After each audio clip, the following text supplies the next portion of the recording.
dia, boa tarde, boa noite, pessoal. Para você que está nos assistindo, independente do horário, estamos aqui chegando no nosso pódio jurídico, que é uma iniciativa do Instituto Gabarito de Educação, uma iniciativa também da minha parceira e amiga.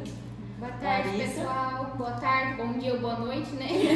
A gente vai seguir na hora que a gente está gravando. Uhum. E para quem não me conhece, porque sempre posta lá Gabarite, meu nome é Ellen Duran, eu sou a mantenedora da Gabarite, doutora Larissa Ferrari, advogada, e a gente não podia começar de melhor forma que não fosse com o nosso também amigo, professor da Gabarite também, Cleiton Magalhães. O Cleiton, ele é oficial de registro civil, tabelião de notas do estado de São Paulo, mais precisamente da progressiva Turmalina. Cidade grande. E nós vamos falar hoje um pouco, recebemos algumas perguntas também, vamos utilizá-las, claro, sobre inventário extrajudicial, né? O inventário e a retificação extrajudicial. E fique à vontade, meu amigo. Já conhecemos de cor e salteado esse tema, já assisti as palestras.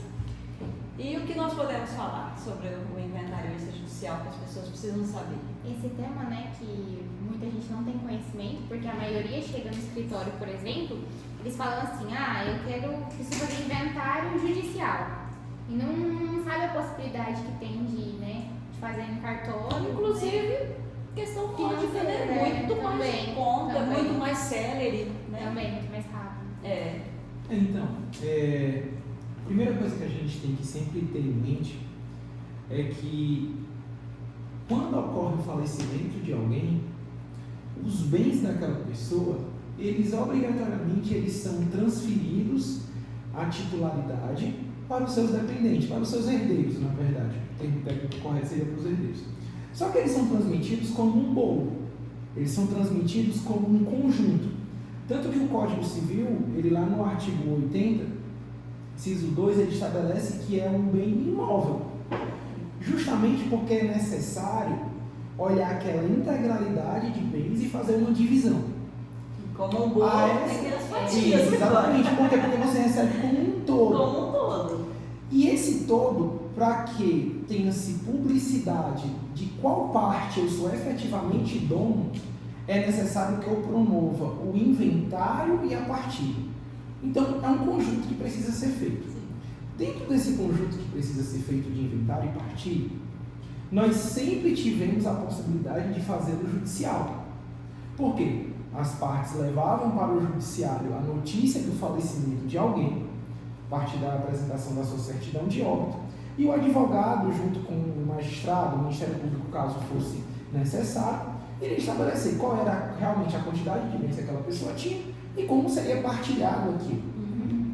Uma pergunta que até pode surgir, mesmo que só tenha um herdeiro, é preciso fazer? Sim, é preciso. Sim, é uma Porque, pergunta muito comum. apesar de o que a gente chama de saisine, que é originado do direito francês, de que as coisas são transmitidas no óbito, eu preciso publicizar que parte foi transferida efetivamente.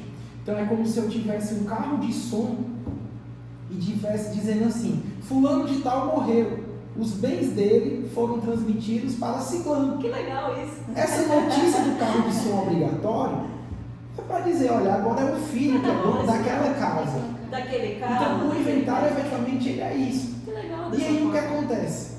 Em 2007, no Brasil, através da publicação da Lei 11.441, foi alterado o Código de Processo Civil então vigente, que era do Código de Processo Civil de 73, e trazido a possibilidade de ser feito inventário na via extrajudicial.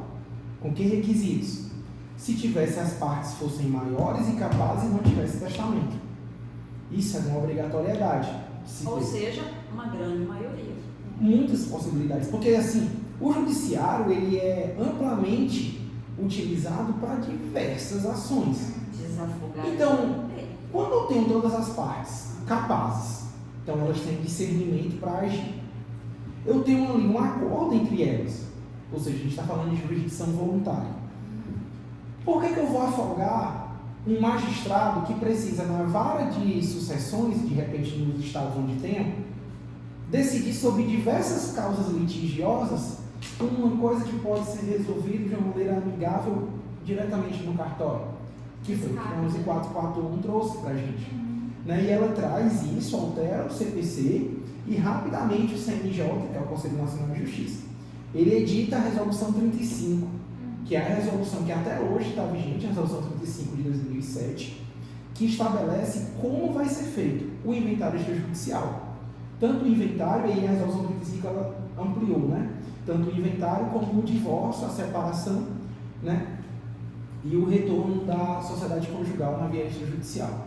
Todas essas possibilidades foram trazidas Tem muito assunto pra gente falar. Tem Experiência judicial. Que as pessoas realmente não conhecem. não tem. Advogados, inclusive, Sim. que podiam se valer, né? Exatamente. Possibilidade. Então.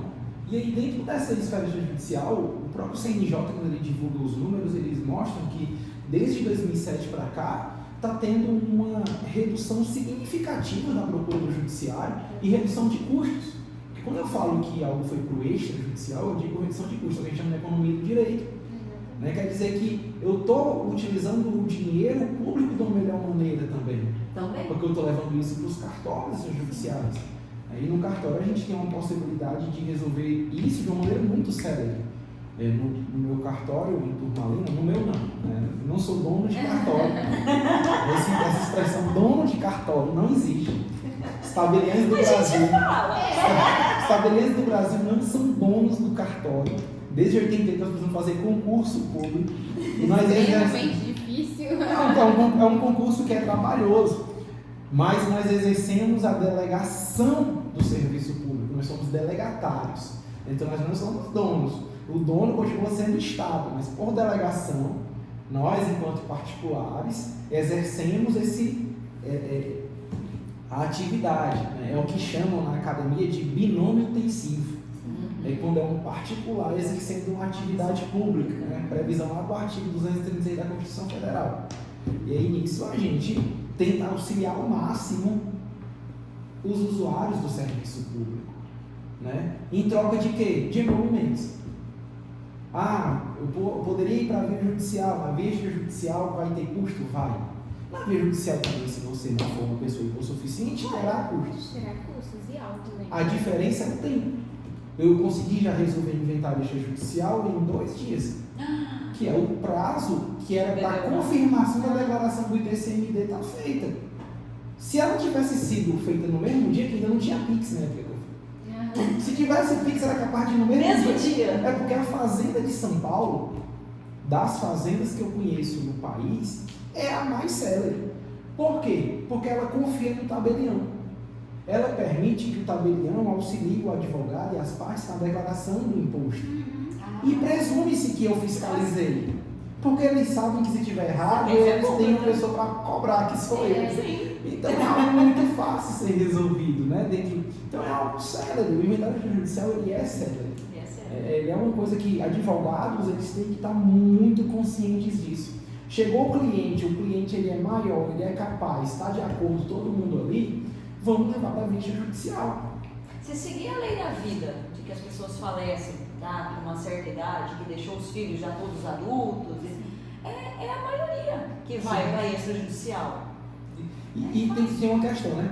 A lei a resolução, ela trata muito da questão do maior e capaz. Maior e capaz. Por quê? Porque existe a possibilidade de ter aqueles incapazes. Qual é o ponto? E isso é uma mudança que está acontecendo, iniciada pelo Estado de São Paulo. Pode ter um menor. Isso, até que iniciou isso foi o colega Thomas Nock. Ele é tabelião de Pirassununga, até passou agora no 12º concurso também. Ele iniciou uma ideia de que eu preciso ir para o judicial apenas para debater se está tendo prejuízo para o incapaz. Se a lei inicia lá no artigo 1829 do Código Civil, estabelecendo como que é feita a sucessão. Se eu faço um plano, eu advogado, preparo um plano de partilha, fazendo exatamente o que a lei diz, ou seja, quem é filho vai receber a porcentagem de filho, quem é meieiro vai receber a sua porcentagem de meieiro, É o que a lei diz, nenhum a mais, nenhum a menos. Apresento isso para o tabelião. E ele tem um menor, ou tem uma pessoa incapaz, Quem é responsável pelo eu encaminho isso apenas para que o fiscal da lei confira, que é o MP. Então eu poderia mandar isso para o juiz, entro com uma petição do juiz, e digo, juiz, eu quero fazer esse processo na via extrajudicial, porque vai ser mais rápido. Autorização, né? Emite uma autorização para mim, alvará. Intima o Ministério Público. O Ministério Público ele olha e diz assim, realmente está cumprindo a lei. Porque veja a economia processual. Por que eu vou movimentar o judiciário se eu estou com um processo de jurisdição voluntária apenas cumprindo o que a lei diz? Eu não estou tendo renúncia de herança, eu não estou tendo transferência no processo, nada. Eu estou preservando os direitos do menor ou do incapaz. E isso está andando muito bem aqui E no estado tudo de São Paulo. isso seguindo todos os trâmites e o custos legis, o fiscal da lei. Exatamente. Tudo E isso. querendo, ou Onde não, vai legal? e querendo ou não, a previsão que a gente tem Onde hoje no vai? CPC de inventário é lá no artigo 610. E ele diz que ele tem que ter essa participação judicial no caso de ter incapazes. Tudo bem, Porém. mas eu tive uma participação judicial já que eu entrei com a ação. Lá não fala que eu tenho que concluir. Isso. Isso é hermenêutica. E o colega foi muito feliz. Escreveu vários artigos. Conhece do direito. Colocou realmente, aqui no isso estado de São conhece. Paulo já muitas varas, elas estão trabalhando nesse sentido, estão definindo, embora a gente tenha notícia de algumas que ainda não, mas é uma coisa legal. O estado do Acre editou provimento Olha, baseado nos artigos e decisões daqui do estado de São claro, Paulo é assim. e estabeleceu que sempre quando acontecer um fato como esse, no qual eu tenho ali um inventário, mas as partes, apesar de terem incapazes, estão só cumprindo o que a lei diz, já manda para o judiciário. O judiciário, através da intimação do MP, o MP manifestou, autoriza a tramitar na via Olha. extrajudicial. E quando tem o testamento, é no mesmo sentido? Pode pedir abertura no judiciário, pedir uma autorização para voltar para o extra? Então, o testamento também aqui em São Paulo foi pioneiro nisso, através da alteração das nossas normas de serviço, que a gente chama. O que é as normas de serviço, né? Para que todo mundo entenda. Dentro de todo o arcabouço jurídico que nós temos a Constituição, temos as leis, temos os decretos, e temos um tipo de norma que é considerado provimento, que é a natureza jurídica das normas de serviço. Esse provimento, ele regula a atividade extrajudicial dentro de cada estado, já que a competência na via extrajudicial é estadual. Até que o nosso concurso, cada concurso, ele é criado pelo Tribunal de Justiça. Nesse sentido, as normas de serviço daqui de São Paulo já possuem essa previsão. A pessoa tem testamento, é um testamento válido, entra com a ação de abertura de testamento, o juiz abre o testamento, vê o que é que está sendo estabelecido, vê as disposições e pode dar autorização para tramitar na via extrajudicial. Olha, Ou seja, não é porque tem o testamento que ele que vai eu estou pro impedido judicial. de ir para o extra. Eu só tenho que pedir a abertura. Abertura. Inclusive, aí tem a nossa previsão das normas. Se o testamento for nulo ou caduco, nem precisa o juiz abrir. Caduco ou nulo é como se não existisse. E se o testamento também não tiver disposição patrimonial? Porque pode acontecer. De repente o testamento, isso é muito comum acontecer, né? No nosso caso, a gente não pode abrir o testamento das pessoas, a não ser com a comprovação do óbito. Mas é muito comum, às vezes, a pessoa não dispor nada patrimonial. Às vezes a pessoa coloca um reconhecimento de filho. Eu reconheço um filho. Não tem um arcabouço patrimonial. Então ele abre aquele testamento só para dizer, olha, tem mais um herdeiro. Tem mais. Agora não é uma disposição nesse sentido, é uma disposição de pedir desculpa para alguém. Eu não estou reconhecendo filho. E pode acontecer. Eu não estou. Às vezes a pessoa tem A uma pessoa é muito rígida, a não pessoa vou tem pedir situação desculpa com a só mãe. depois que eu morrer. Você tem uma situação com a mãe, eu quero fazer um testamento pedindo desculpa para ela, mas só quando eu morrer. Eu não sou uma pessoa Não vai escutar desculpa, mas... tem um testamento. Mas ele não tem disposição patrimonial, não tem disposição de reconhecimento de filho. Pra que É só um mais? discurso. Ah, mas agora eu vou perguntar, você já viu um desses? Não, eu já tive notícia. Eu já tive notícia, mas eu nunca cheguei Quer a fazer o ver. testamento? Ah, mas vai que, né? A pessoa quer fazer, eu procuro o tabelião e fazer testamento. Disponível. Não tem problema nenhum.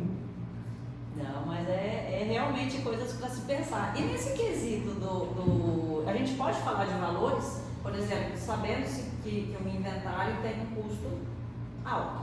Uhum. Em termos de valores, esse custo cai quantos por cento se for feito Então, no cartão? na verdade, eu não estou com a tabela de emolumentos aqui. Se quem tiver curiosidade, pode acessar a tabela de emolumentos, é só botar tabela de emolumentos CNBSP, que é a tabela do Estado de São Paulo. Sim.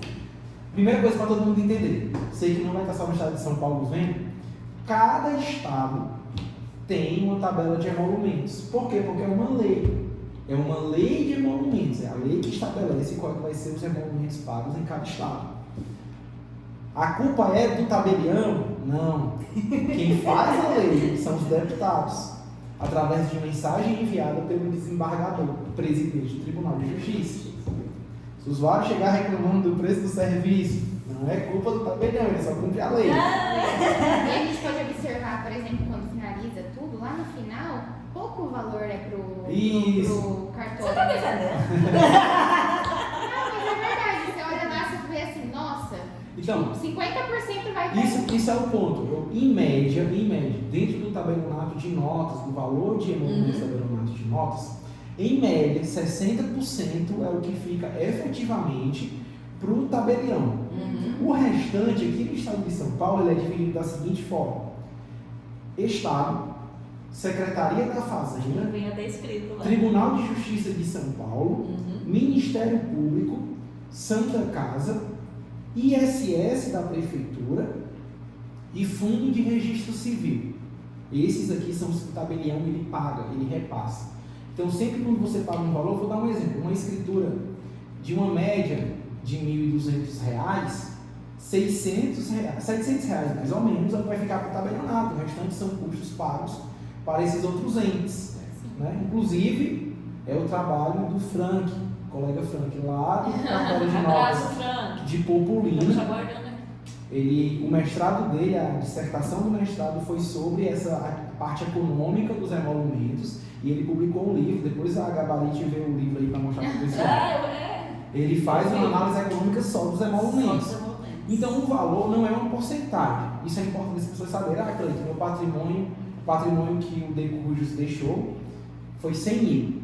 Quanto por cento eu vou pagar para o cartório? Não é porcentagem. Os tabelionatos do Brasil, todos, esses são todos, trabalham em faixa de preço. Então existe uma faixa, então entre 50 e 80 mil, depois pode até acessar para a gente falar melhor o número. Mas entre X e X mil, você vai pagar um valor. Entre Y e Z, outro valor. Então ele é baseado nisso. O que é porcentagem? O imposto. O imposto é porcentagem. Sim. O que aí é o ITCMD, é o Imposto de Transmissão, Causas Morte e Doação. Aqui no estado de São Paulo, regulado pela Lei 10.705, 2000, aqui no estado de São Paulo, ela regula, então, ela traz as causas de incidência, as causas de isenção, né, e estabelece 4% pelo pagamento, mas se a pessoa declarar antes dos 60 dias, ela recebe um desconto no valor, e se ela passar desse prazo, ela recebe uma multa. É mais ou menos Que assim. não é muito barato. Então, e aí acontece uma coisa aqui no estado que é bem interessante, isso é bom as pessoas saberem. Você protocolou a sua declaração de imposto com menos de 60 dias. Você recebeu um desconto, certo?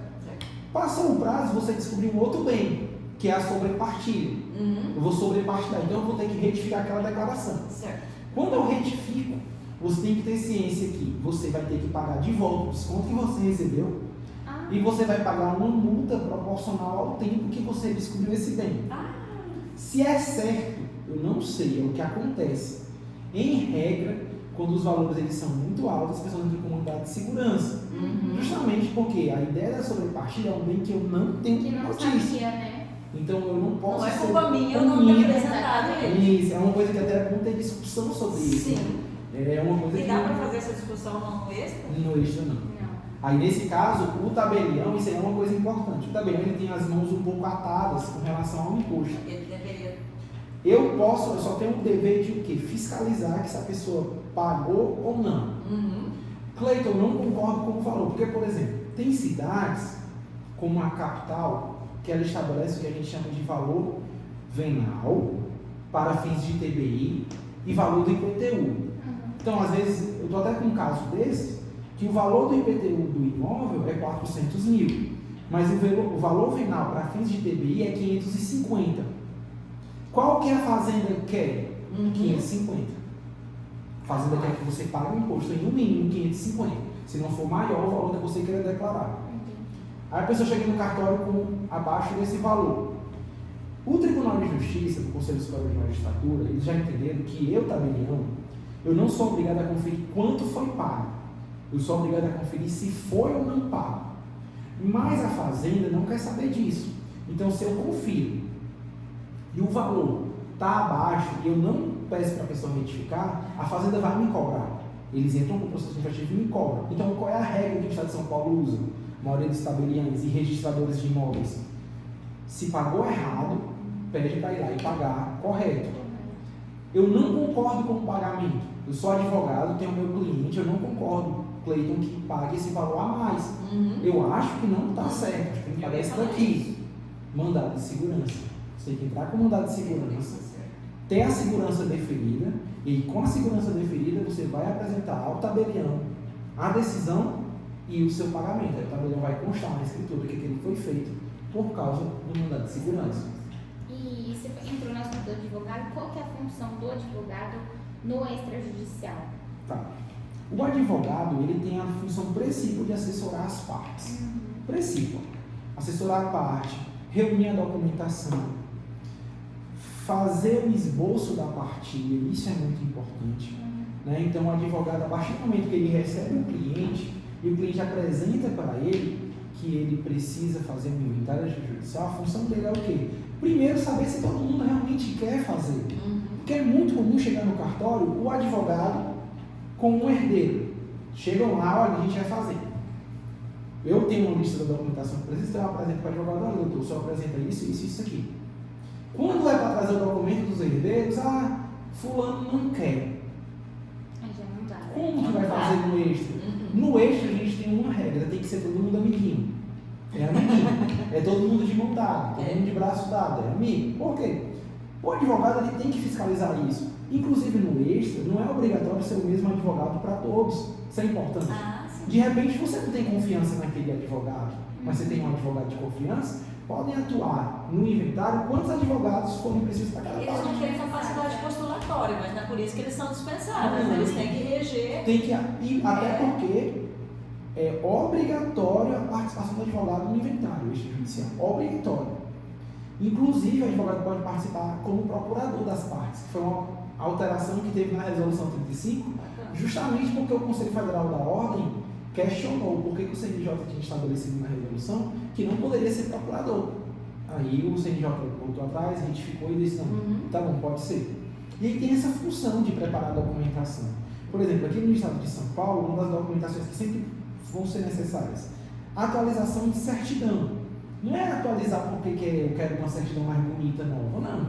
É porque as certidões, elas estabelecem o teu estado civil. As pessoas perguntam, mas é para que minha certidão de nascimento atualizada? Não vai mudar o dia que eu nasci.